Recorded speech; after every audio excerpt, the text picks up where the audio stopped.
10 creepy and improbable horror movie plots that actually happened. We've already discussed the real-life origins of horror movie plots, but what may be even creepier are real-life events that mirrored these improbable plots long after they'd become a part of our cultural lore. 10. Skinny dipping with a corpse.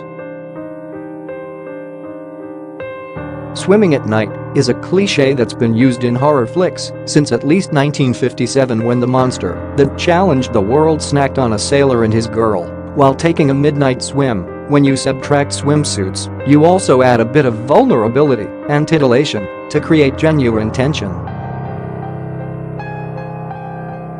Steven Spielberg used it in the opening sequence of Jaws, 1975, and Joe Dante used it in Piranha, 1978. Later, it was used repeatedly in the Friday the 13th franchise. A variation of this plot device is to let the skinny dippers live, but have them playfully romp, unaware that they share the water with a decomposing corpse. For instance, the forgettable slasher flick House of Death, 1982, opens with a couple who have been murdered and thrown into a river. Their bodies are periodically shown floating downstream. Inevitably, a buxom woman decides to skinny dip in the river by herself, and her swim is interrupted when the rotting cadavers surface. Unfortunately, this happened in real life in 2011. One Sunday in June, a 37-year-old woman was swimming with a neighbor's 9-year-old child in a Boston public pool. Both scooted down a slide into a section of the pool that was 4 meters (12 feet) deep. The boy surfaced, but the woman did not. The boy notified 2 lifeguards that his friend was in trouble, but neither helped. The pool water was so cloudy that her body remained undiscovered at the bottom of the pool for 2 days. During that time, the pool was open, and an undisclosed number of people swam its waters, unaware of what lay under the surface. On Tuesday night of that week, some teenagers broke into the pool, allegedly to skinny dip.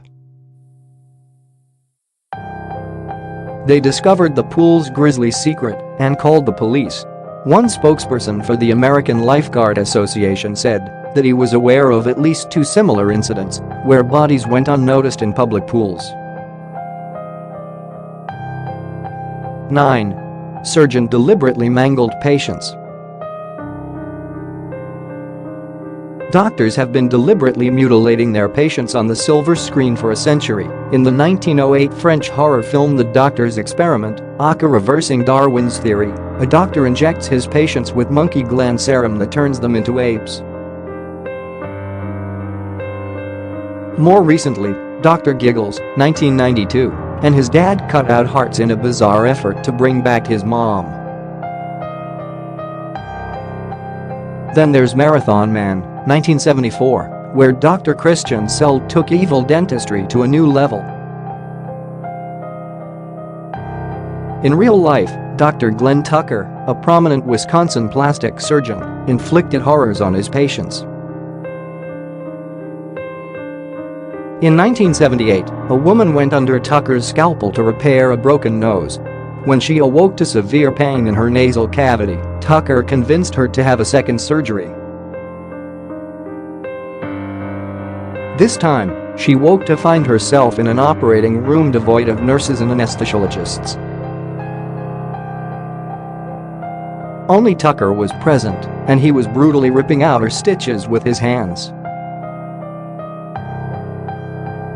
She would later find gauze left inside her nose, festering with infection. Her nasal cartilage was so mangled that her nose later collapsed. Another of Tucker's patients with spasms in his left arm had surgery to repair it. The patient lost the use of his arm and later had to have his arm amputated. Still another patient wanted Tucker to augment her breasts. 3 surgeries later, the woman's breasts were infected and painful. During one office visit, Tucker plunged a needle into her breast without anesthesia. At another visit, he ripped a part of her implant out, again without pain meds. After yet another surgery, the woman found one breast shaped like a square and scars on both breasts so prominent that they looked like the stitching on a football. By 1982, Tucker faced 13 malpractice suits. He faked his death in a canoe accident but was later discovered living in Florida when his wife packed up and joined him there. By then, Tucker's insurance company had paid out over $1 million in damages. Tucker was never arrested, but in 2011, he killed himself, his wife, and their cat, Luther. 8. Expecting to touch pet, but touches intruder instead.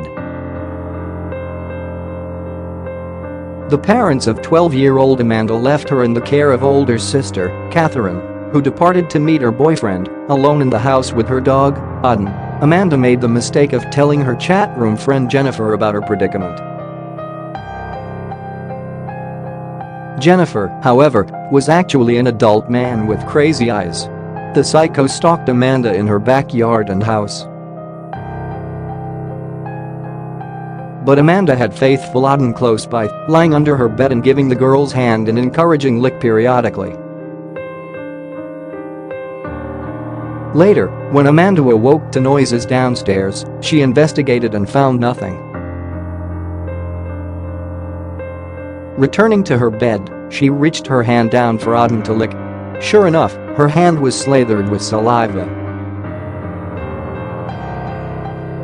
But as she looked up into the mirror, she saw the words "people can lick too" scrawled across it.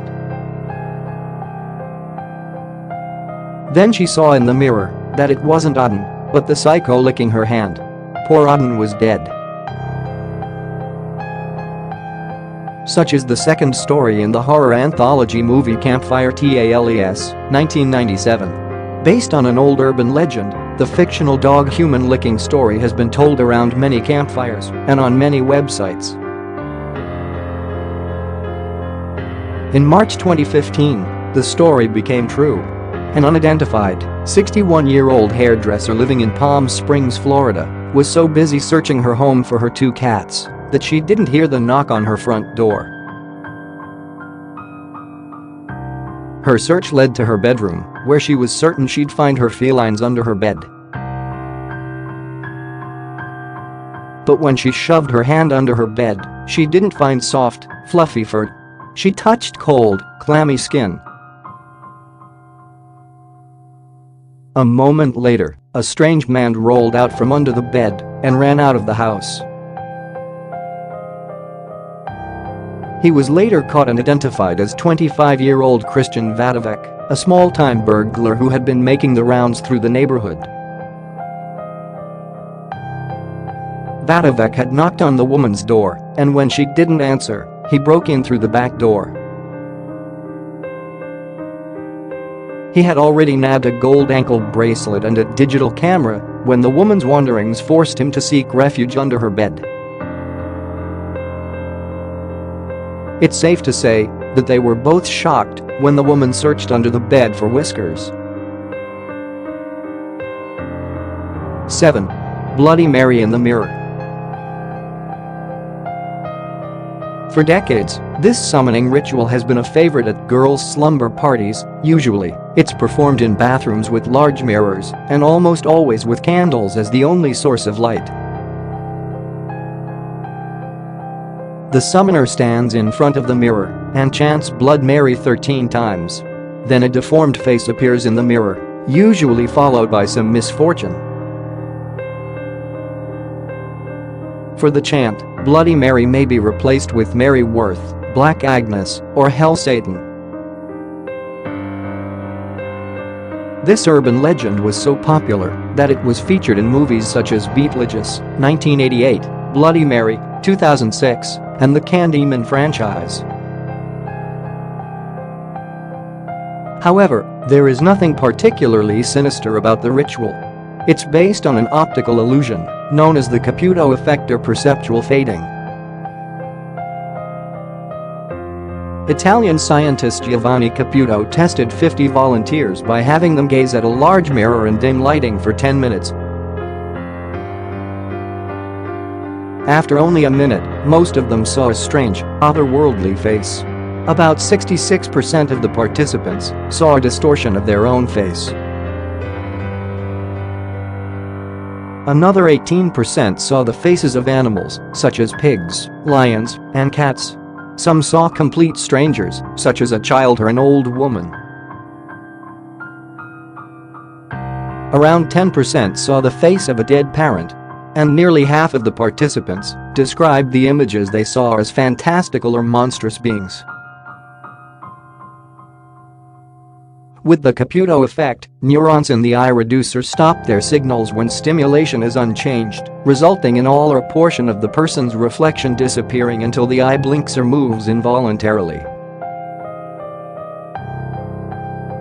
Neurologically, the image is refreshed but not completely. So the mind fills in the image according to our expectations or experiences. If we expect Bloody Mary or the devil, guess who suddenly appears? 6. Phone calls from the dead. In the episode Long Distance Call from the original Twilight Zone series, 1959-64, Grandma gave little Billy a toy phone just before she died. After the funeral, Billy started talking to Grandma on the toy. Soon his parents realized that Grandma wanted Billy to kill himself so that he could be with her. In A Nightmare on Elm Street, 1984, the deceased Freddy taunted one of his victims using the phone. The Dead also called people in Ghost in the MACHINE, 1993, 1408, 2007, A Dead Calling, 2006, and the Mothman PROPHESIS, 2002. In the real world, phone calls from the grave seem to come from relatives, not malevolent specters. In 2008, Chuck Peck was a passenger on a Metrolink commuter train that collided with a freight train in California's San Fernando Valley. Of the 228 people on both vehicles, 25 died and 135 were injured. 5 hours later, Peck's cell phone called his son, fiancé, brother, stepmother, and sister, a series of 35 calls over a 6-hour period. But there was only static on the line. When family members dialed back, the line went straight to voicemail. Later, they learned that Peck had died instantly in the crash before his phone began its calling spree. The phone was never recovered. In 1988, horror author Dean Koontz received a call on his unlisted number from his mom. But she had been dead for 20 years. Koontz heard his mother's voice pleading, "Please be careful." The woman repeated her warning 3 more times, and then the line went dead. 2 days later, Koontz got a call from the facility that housed his father, Ray. Dad had punched another resident. When Koontz arrived at the facility, he was shocked to see his father try to slash him with a fishing knife. Koontz wrestled the knife from Ray. When Koontz stepped out of the room, he was greeted by cops, guns drawn. "Drop the knife," they shouted. Koontz tried to explain, but the police shouted their warning again. He would later say, "All of a sudden, I realized that they were going to shoot me. If I didn't drop the knife, they thought I was the perpetrator. My own stupidity almost got me killed." That's when he remembered his mother's warning, "So I dropped it." 5. Incredibly complicated killing devices. In the climax to The Pit and the Pendulum, 1961, Francis Bernard, John Kerr, is strapped to a stone slab under a pendulum with an axe-like blade on the end. An elaborate system of cogs and wheels starts the pendulum swinging, and it descends closer and closer to Bernard's torso. The entire Saw franchise is also powered by elaborate killing devices. In Saw IV, 2007, two police detectives are placed on a seesaw. At one end, Detective Matthews is standing on a melting ice block with a chain noose around his neck. At the other end, Detective Hoffman is chained to a chair, electrodes bound to his feet. If Matthews falls off or the block melts away, he will choke to death, and the seesaw will tip, sending water down the incline to electrocute Hoffman. We've already talked about Boyd Taylor's suicide by guillotine, but it's worth noting how elaborate his contraption was. Boyd was a 36-year-old construction worker in Northumberland, England, who lived and worked with his father, Robert. In October 2002, Boyd asked to take a break from work until after Christmas. During these 3 months, he secretly built a guillotine over his bed. In a wooden frame 2.5 meters, 8 feet, high, Boyd mounted a blade, which was weighted with a paving stone. The stone was wired to plywood anchored into a block of wood at the foot of his bed. An electric jigsaw was positioned against the wooden block. The jigsaw was powered by a timer that could be turned on with a wall switch. The jigsaw would cut the wood, release the wire, and bring the blade down on Boyd's head as he lay on the mattress. He also set up a contraption to automatically turn off the power, so he wouldn't be found immediately. On January 8, 2003, Boyd took a dozen sleeping pills, flipped on the wall switch, and went to sleep on the inflatable mattress. Sometime in the middle of the night, the timer went off and Boyd's head was severed. As planned, the power to the saw turned off automatically. At least 12 hours later, his father found Boyd's body.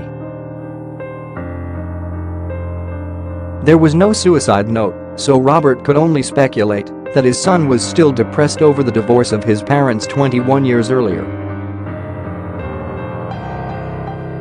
4. Critters in our heads. Nothing will give movie audiences the willies faster than seeing creatures gnawing on humans, especially if they're munching north of the shoulders. In the movie The Mummy, 1999, one character has a scarab burrow under his skin and then crawl all the way up his leg and torso to enter his head.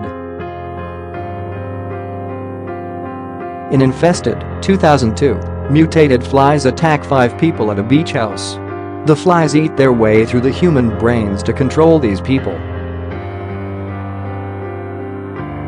Reality is even more disturbing. Nature provides all kinds of creatures who use our melons as condos. Cockroaches love warm, moist places and may take up residence inside the mucous membranes and ears of people with poor sanitary habits. In August 2015, an Ohio couple was jailed for child endangerment and neglect after a dead cockroach was found in the ventilation tube of their 4-year-old with cystic fibrosis. Flies have also been known to use human ears as a nursery.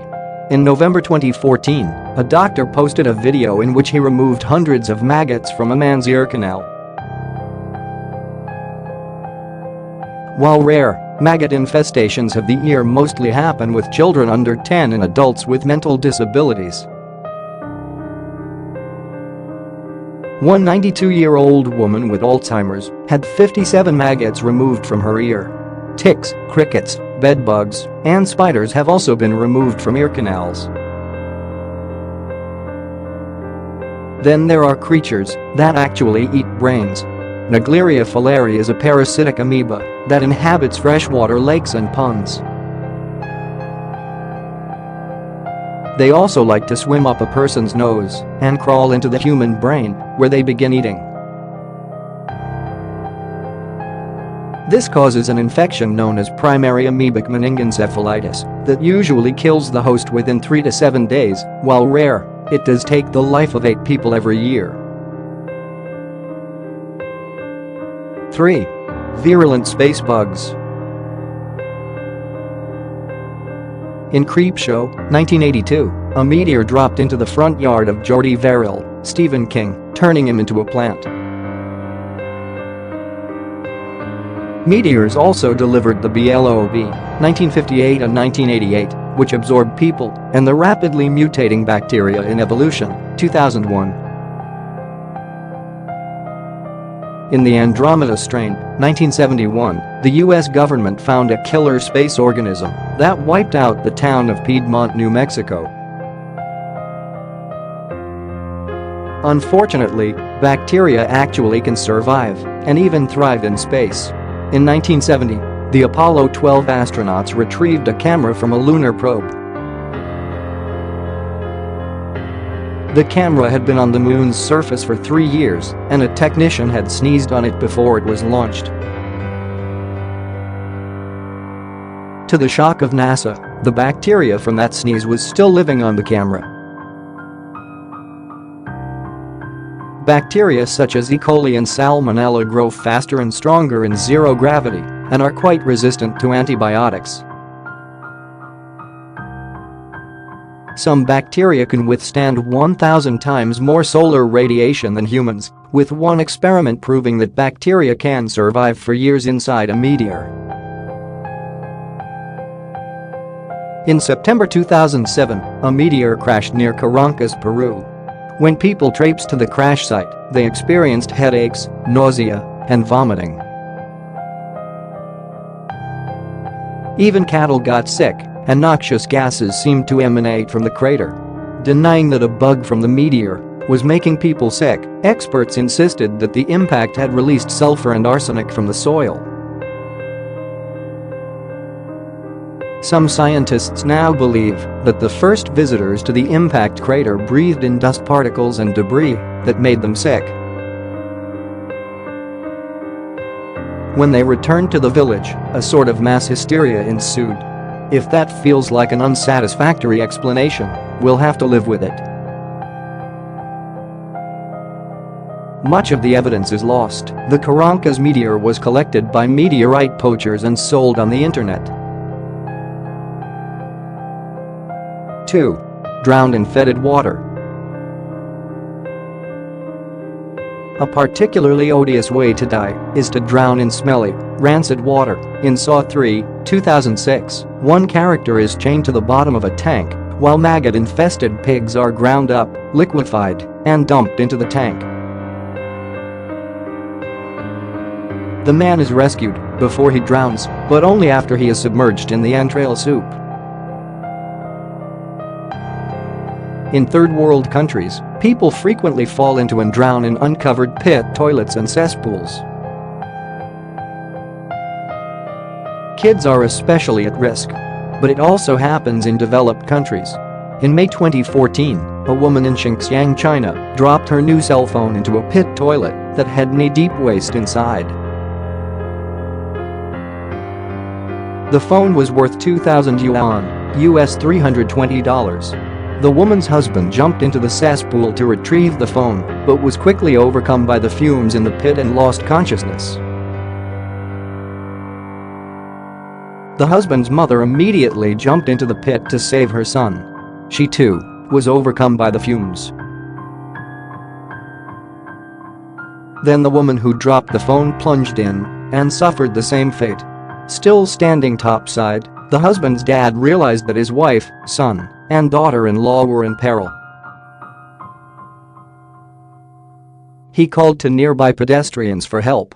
When they arrived, Dad also jumped in, but could neither help his family nor get back out of the cesspool. 2 pedestrians then jumped in, and they both lost consciousness. By then, 6 people were either trapped or unconscious in the cesspool. Someone fetched a rope and rescuers were lowered into the pit to pull the victims out one at a time. They were only in the pit for 5 minutes. Nevertheless, 5 of the 6 were sent to the hospital, and 2 of them, the husband and his mother, died of suffocation from the fumes. 1. Zombies Among Us. In zombie movies like Night of the Living Dead, 1968, zombies are usually reanimated dead people who become slow-moving, lurching, mindless cannibals, sometimes controlled by a living person. However, in White Zombie, 1932, the first feature-length zombie movie, the main character only appeared to die when she became a zombie. For now, we don't have reanimated corpses in the real world. But we do have different types of zombies. We've already discussed how parasitic insects, barnacles, worms, and even fungi can infiltrate another creature's body and control its mind. For instance, the larvae of the wasp genus Glyptapentels eat the insides of a caterpillar until they fully develop. Then most of them vacate to form a cocoon. A couple of larvae stay behind to operate the still-living caterpillar like a tank. If the cocoon is disturbed by a predator, the larvae force the caterpillar to thrash about violently, transforming it into a zombie guard dog. In humans, a rare neurological disorder known as Cotard syndrome causes a disconnect between a person's emotions and his recognition of people or objects. So the patient can look at his mother but feel no love for her. This emotional isolation leads him to believe that he's dead. With little interest in the world around them, sufferers of Cotard syndrome must be reminded or forced to eat. PET scans of their brains indicate that they're living in vegetative comas. In Haiti, voodoo doctors may have injected humans with a neurotoxin, like that found in the deadly puffer fish, to create a handful of zombie slaves. These zombies are also susceptible to commands. However, to introduce a zombie virus into the general population, Harvard researchers believe that we'd have to attach prions to an airborne, flu-like virus. Prions are irregularly shaped proteins that turn the brain into a spongy mush. Victims would develop a halting gait, lose the ability to speak, experience delusions, and become covered in sores. In the 20th century, humans discovered Kuru and mad cow disease, 2 prion-related illnesses with zombie-like symptoms. A tribe of 8,000 in New Guinea became infected with Kuru when they ate their dead. Although mad cow disease infects cattle, it can be transmitted to humans as Creutzfeldt-Jakob disease. The symptoms include slurred speech, balance problems, a jerky gait, rapidly progressive dementia, hallucinations, and psychosis.